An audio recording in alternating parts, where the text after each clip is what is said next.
There are 6 emails that you should be sending out during a Kickstarter campaign that will increase the number of backers, increase your funding, stretch goals, all that stuff.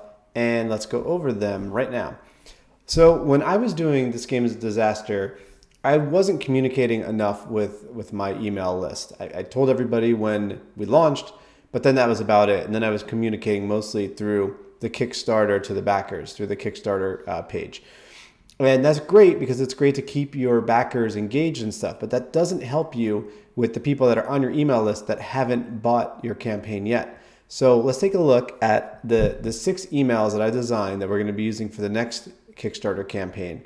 And this goes back to what I talked about in yesterday's video. There are 3 types of buyers. There are emotional buyers, there are logical buyers, and there are fearful buyers. And everyone has like some mix of, sometimes someone might hit you where fear is a good way. You're like, oh man, I need this. Like me yesterday with the couch. I needed to get that couch. And we did get it, by the way. So we got that being delivered soon.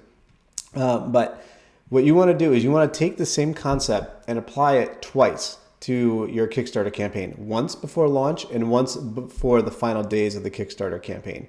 And so we broke that down here. Let's see. So obviously you want to welcome email. And by the way, all this stuff is in, if you click the link in the description, my free guide, that'll bring you to the email course. If you want that, I can give you, all these scripts are included. Welcome email, that's when someone joins your list. Content, that's a weekly kind of blast you could send out. The Kickstarter launch series. So there's going to be 3 emails here. One is an emotional. That's where you want to tell people how cool the game is, send them to your pre-launch page. Right? Then the second is going to be the logic, the second email in this script. And that is going to get people to realize that, hey, you need to get in here if you want to like help with stretch goals and you want to help this get funded, speaking to the logical mind.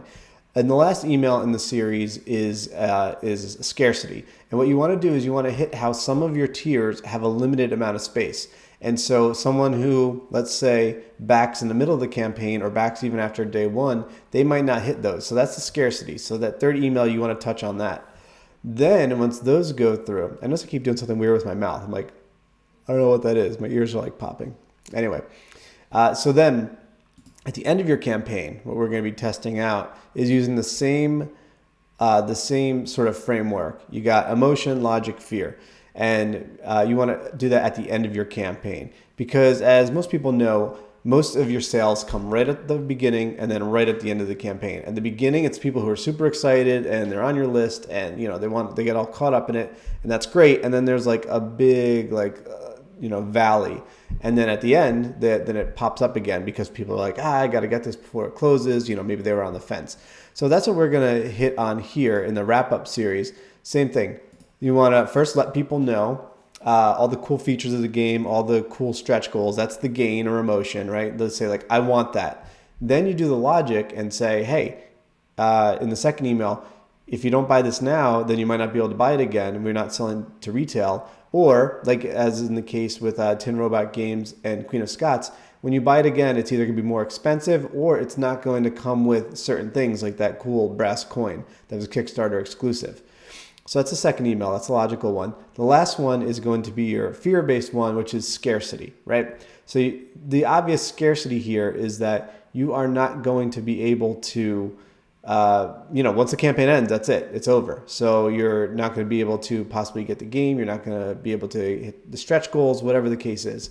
So that's the 6 emails. We want to do an emotion, logic, fear at the beginning of the campaign, right before the campaign. And then we want to do it right at the end when the scarcity is at its highest and it's most obvious. So try to factor those concepts into your email and in your marketing. Again, email marketing is probably the most effective and cheapest way to get your game funded. So I highly recommend it. And again, if you want to learn more about email marketing, check out the link in the description. The book is for free. And if you want to there's a link to the email course and check it out. So anyway, that's it. I'm going to go work on this campaign a little bit and stay tuned for news there. All right, talk to you soon.